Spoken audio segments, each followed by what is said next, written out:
Hello, good morning, good afternoon, or good night. Welcome to the Learning Up podcast. Today is the 23rd episode of the Learning Up podcast, and I'm here with two great friends. This is the first time we have two guests in the podcast together, Lisa Foulger and Juletta Bloomfield. And by the way, guys, sorry, my English is not the best. And you guys live in Costa Rica, so you're used to this. Sorry for that. But guys, this is super important. These are two great friends. They've been partners for many, many years. They're scaling up coaches. We met in the scaling up community many years ago. We've done a lot of things together. It's a pleasure to work with them. And I admire them a lot because they are partners. They're friends many years ago. They do everything together. And they live in Costa Rica. That's awesome. And they serve clients mostly in the US or North America, but enjoying their life in Costa Rica. Let me give a quick bio about each of them, and then we'll go into the questions.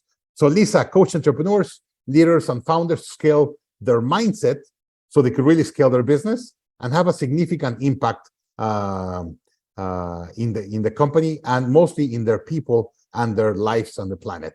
Juletta has impressive track record and rapid turnaround and in growth strategies. She is originally from England, but has lived in the US and now Costa Rica for many, many years.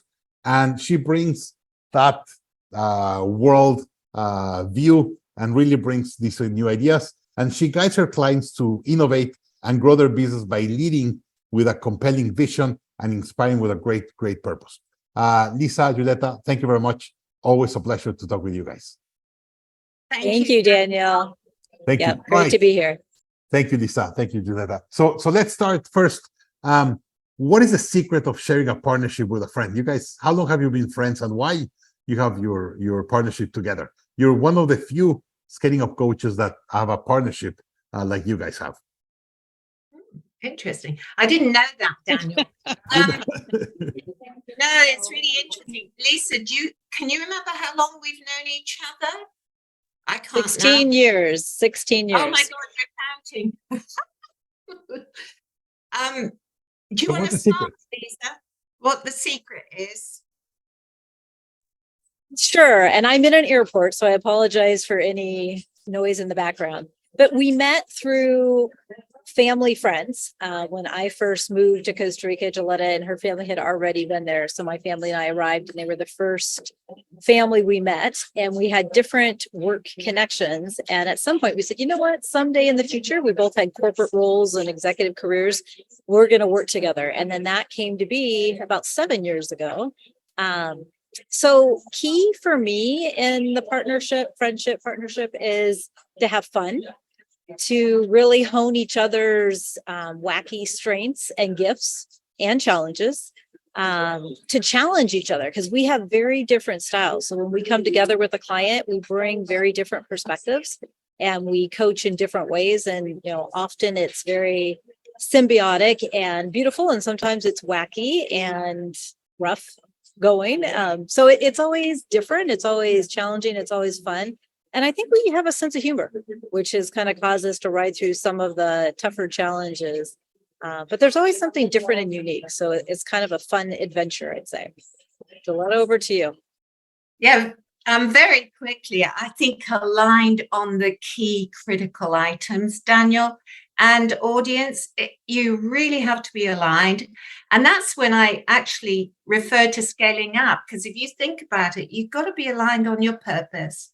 Got to be aligned on your values, and then you've got to be aligned on your BHAG and your vision. And so that's really what keeps us together, if you will, at a professional level. And then on the personal level, I agree with Lisa, that fun, that challenging, and that learning aspect. So that's it from me. Yes. So did you guys have a similar background? You both work for corporate America. What company you guys were working on, and you were in the same departments, or what led you to be together with your experiences before?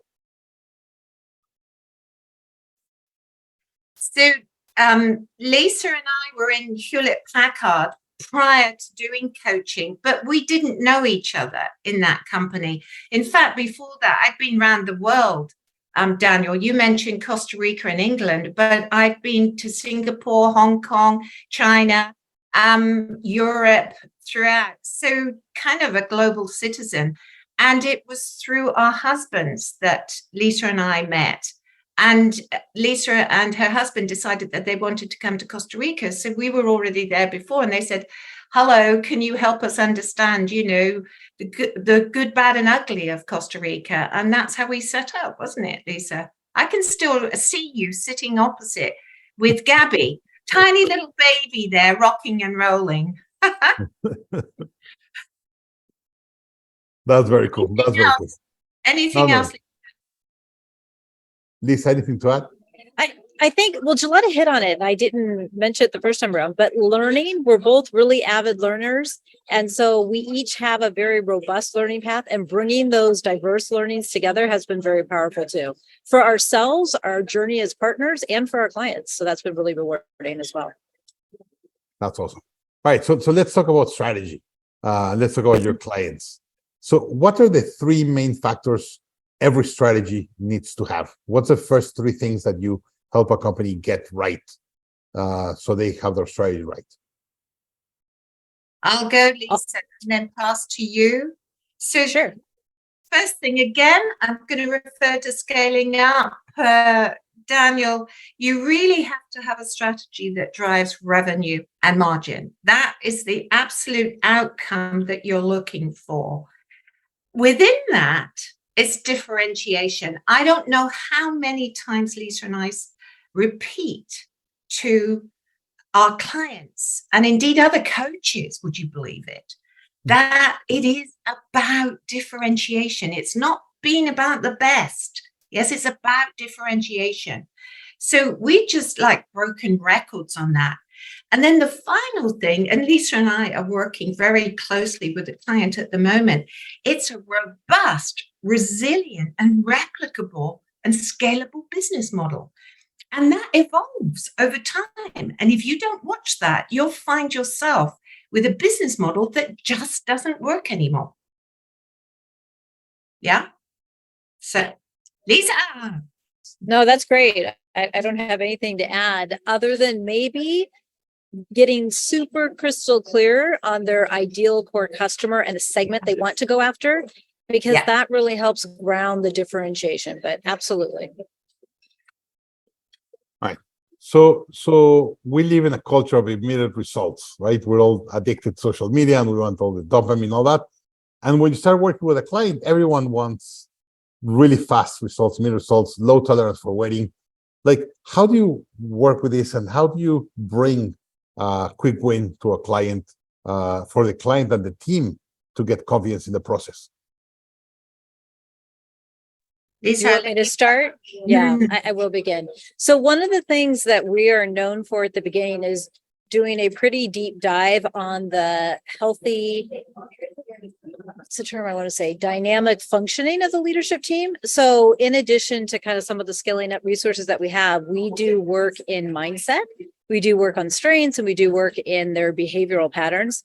And so we really spend some time building that vulnerable trust in the team right at the start, understand each other's, behaviors, styles, strengths, and even saboteurs. So in the mindset space, what are the mindset hacks that get people really triggered and off base? And then how does the team support each other in getting them back on track and kind of bringing their best mindset to play? So that's something that we do right off the bat. Juletta, what would you add to that? So let me ask a question, a follow-up. Sure. On Juletta. In learning, we said you have to teach people what they want, so they give you the right to teach you what they need. So what they want and what really they need on the back?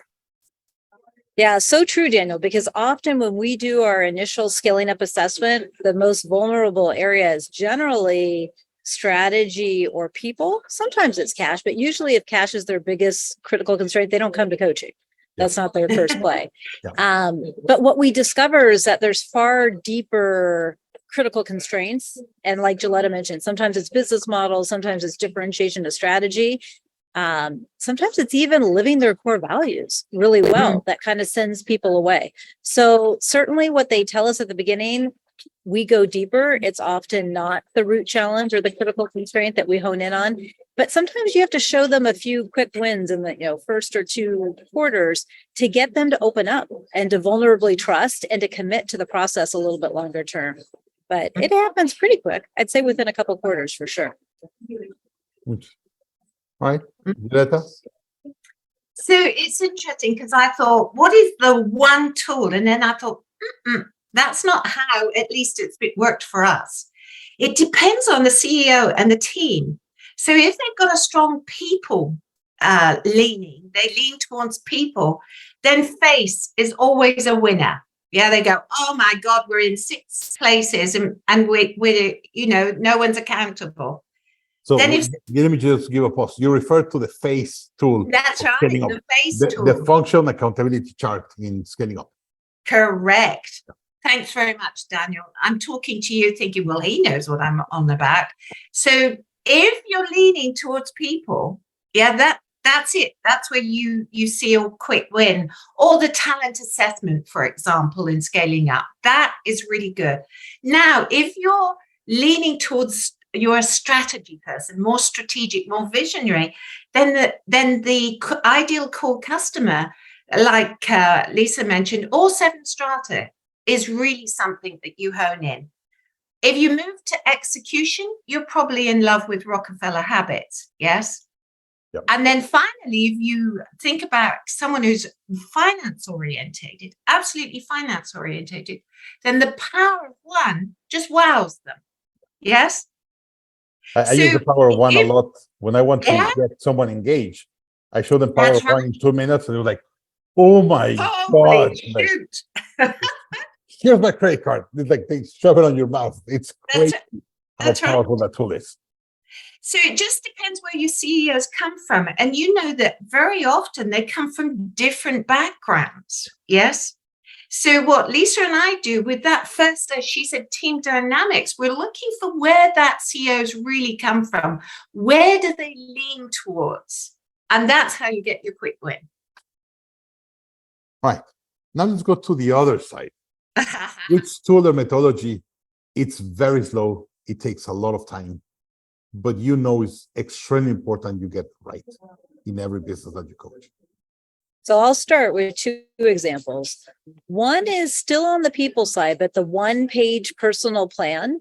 And when we get into, kind of the legacy or the impact they want to make in the world, and, whether it's with their community, their family, their cause, is really powerful. And it takes a couple quarters for us to get deep in vulnerable trust for them to kind of open up and truly do that.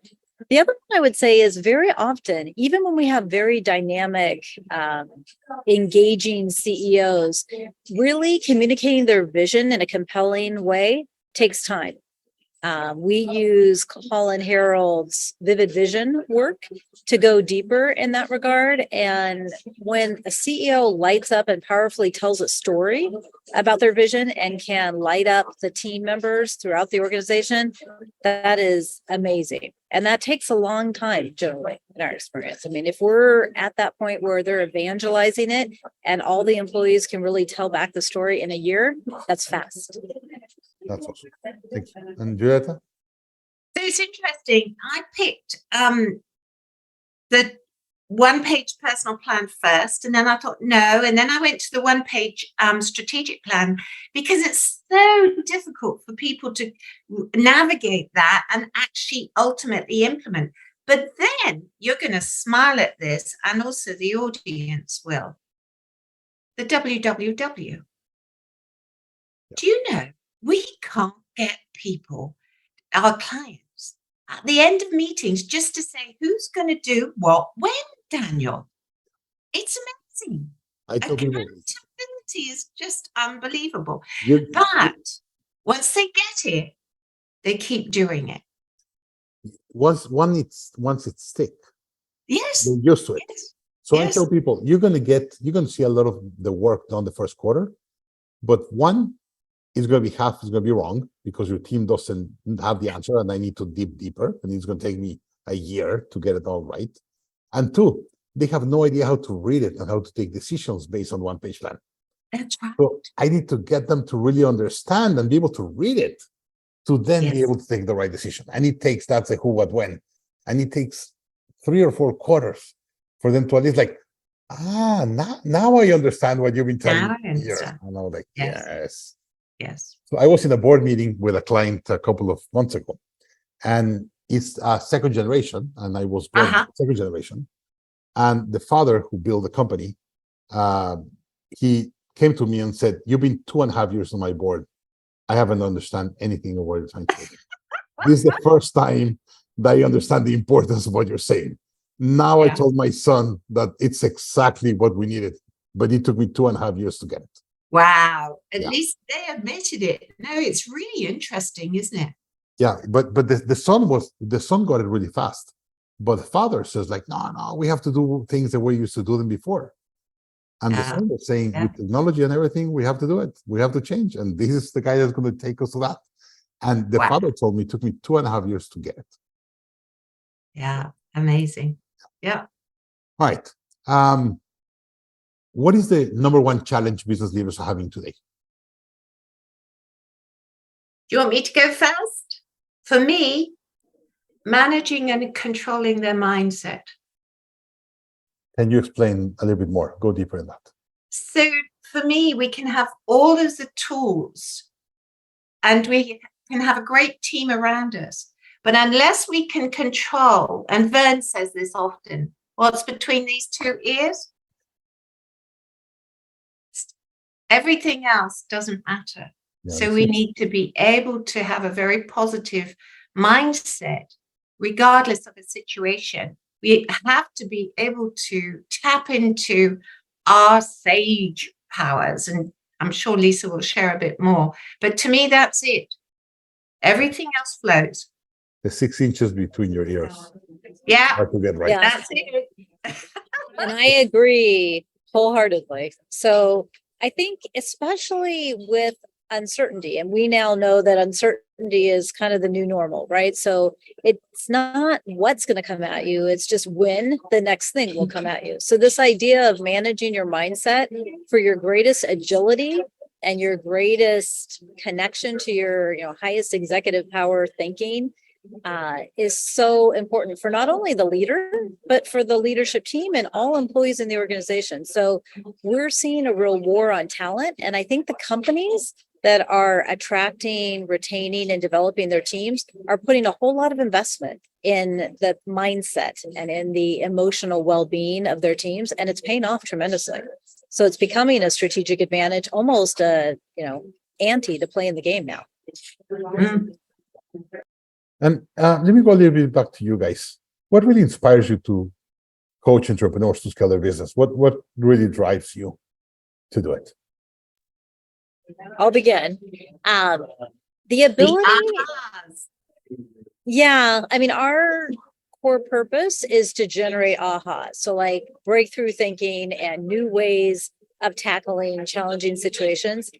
And I think when we do that well, we catalyze impact in our clients. So they think beyond the bottom line, they think to how they do good business to do good in the world, whether that's impacting their communities, the environment, our planet, people beyond their employees. And it leads usually to legacy thinking as well. So what's the long-term difference in the world you want to make? And we look at it as our coaching can be the wind beneath the wings to accelerate that impact. And that's super inspiring.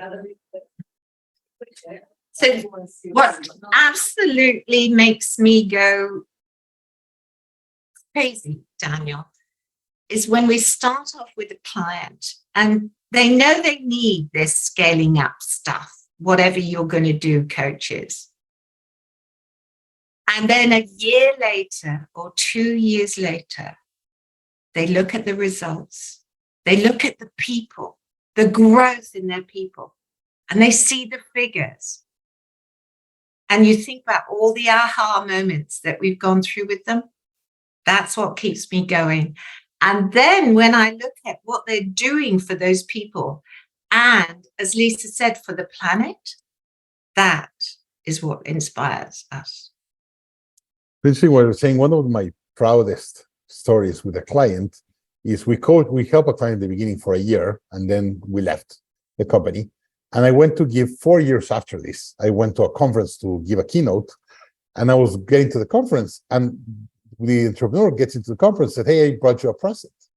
And I was like, "What is it?" So he gets from his bag in his pocket, he had this piece of paper all folded, and he unfolds it and gives me his one-page plan. And I was like, "It's your one-page plan?" And he said, "I wrote this with you 5 years ago. I missed by 5%. Oh my gosh. He said, I'm blown. Like, if you asked me, I thought it was impossible to do. I missed it by 5%. I'm over the moon happy." And you're right, Juletta. That's just made me glow. Yeah. I couldn't be happier. It's incredible.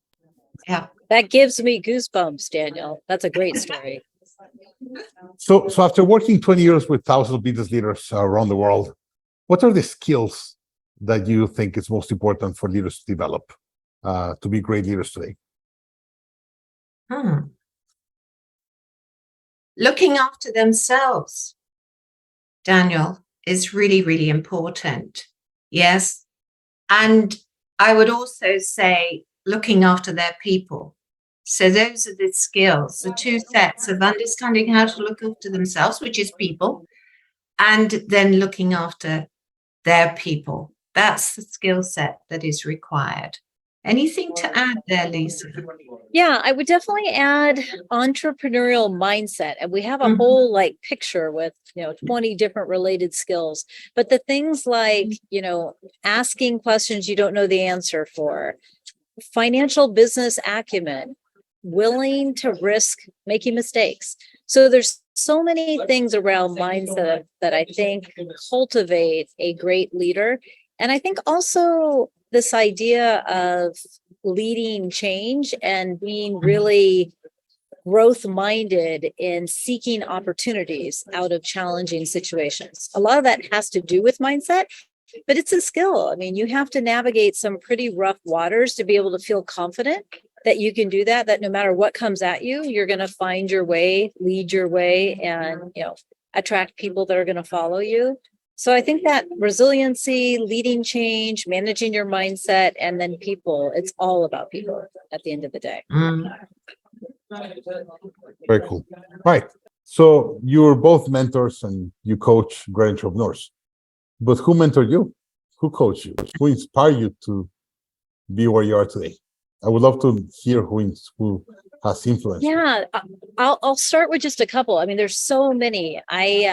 When I started my professional career out of college, I swore I would never work for a large company. I kind of framed them as evil and money hungry and just not good citizens of the world. And then I took my first internship with Hewlett Packard and my mind got changed. So I joined a very rural entrepreneurial division and got to do all sorts of different things. And I met the founders, Dave and Bill. And they, at the time were probably in their 70s. And, here I am, this 22-year-old out of high school and college, fresh. And I remember them being so vulnerable, so transparent, so humble, and so kind. And we, as interns that summer, took a tour of the Palo Alto corporate offices. And we, went in and met them in their green and orange colored, ugly offices from, 40 years before. And it just really set an impression on me on how people that have made such a difference in the world just were human and connected with everybody, no matter what their walk of life was, what their experience was. So that was a huge mentorship opportunity for me. Juletta, how about you? Well, it started when I was still at high school in Dorset and England. And my father, who was a farmer, Daniel, wanted me to become the next milkmaid. Yes. And I decided that was not for me. I love the cows, but it was not for me. And I happened to be part of a band at school. I was a singer and a violinist. I know no comments, Lisa, on my singing, please. Anyways, in this band, the drummer was our history teacher. And obviously through, practicing and everything, he started to learn something about me. And he said, how about being a bilingual secretary, Juletta? And I said, I'm not going to be a secretary. Not that it's not a good job. I just didn't want to be it, just like I didn't want to be a milkmaid. And he said, okay, I'll have a look at a few courses for you. Well, he found an international marketing course for me in London. I didn't even know where London was. I was way down in the southwest of England. So he was my first mentor. And I have to say, without him, I would not be where I am now. Yes. Since then, I've experienced one of the funniest and greatest chairman of HSBC, Hong Kong and Shanghai Bank, Sir Willie Purvis. And he just pushed me to do everything and anything. And he was the one that demonstrated that I could contribute to purpose. And it happened to be Hong Kong at the time, just before changing over to China. We had to actually get a huge national IT project over the finishing line with 10 major companies backing it. And Willie Purvis actually bet on this young lady in her 20s to do that. And so that, to me, fantastic mentorship. And then finally, as Lisa said, with Bill and Dave at HP, the HP way, incredible. And, understanding that a big company could make the decision to actually create little business units that kept the entrepreneurial mindset. So that was a tremendous learning from them. So I could go on forever, Daniel, because there's been so many. All right. But let's close this episode. If you could share one lesson to business leader, what will that lesson be? And I would love to hear one lesson from each. You want to go, Lisa? Sure. I would say cultivate your mindset. And I know this is maybe ambiguous, but like you would go to a gym and build your physical mental muscles, you need to go into a mental gym and build your mental fitness. And positive intelligence is a body of work that we do a lot with leaders. And I would say strengthen your mindset, because what you think about drives how you feel, drives your actions, and leads to your success. Thank you. And for me, Daniel, it's really very, very similar.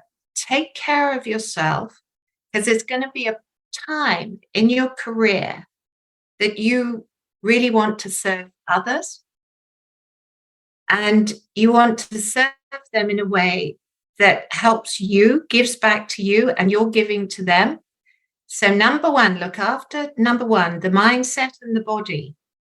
Otherwise, you will not be able to serve other people, and you will not be able to look after the planet. And you will get to that stage in your career and in your life that you will want to do it. So start thinking early. Very cool. All right. Guys, as always, a pleasure. We've known each other for many years. It's always been a pleasure and fun to work with you guys. Look forward to learning more and continue growing with you guys. Thank you for your time. Thank you. And Lisa, Bye. have a good flight wherever you're Thank going. you. You're stuck in an airport now. Appreciate it. Thank you, Take guys. care. Bye. Bye. Bye.